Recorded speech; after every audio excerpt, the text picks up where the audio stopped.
मराठी पाठ क्रमांक 14 मुक्या प्राण्यांचे कैफियत या पाठावर नाट्यकरण करणार आहोत। मी आयुष करंडे, माझे पात्र आहे माणूस। माझे नाव सई, माझे पात्र आहे मासोळी। माझे नाव यावी, माझे पात्र आहे गाय।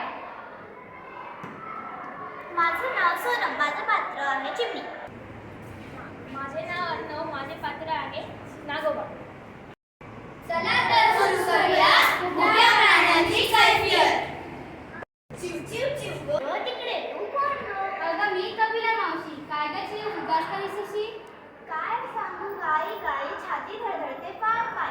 काय करू सुचतच नाही, भीती फार वाटते बाय। अगं चिवताई, तू मोबाईलचा आवाज तुझं सहन न होईल। तू आहे राजर्षी, आवाजाने होशी का साविशी? काय झालं कपिला मावशी, तुझे सुद्धा डोळे का बनावले? काय सांगू चिवताई, बघ हा प्लास्टिकचा ढीग किती। घासाबरोबर प्लास्टिक जाते, माझे तर पोट सुटते। काय करावं सुचतच नाही, मानव शाणा होतच नाही। चल ग जाऊ आपण, चल ग जाऊ तलावावर पाणी घेऊन घोडीवर।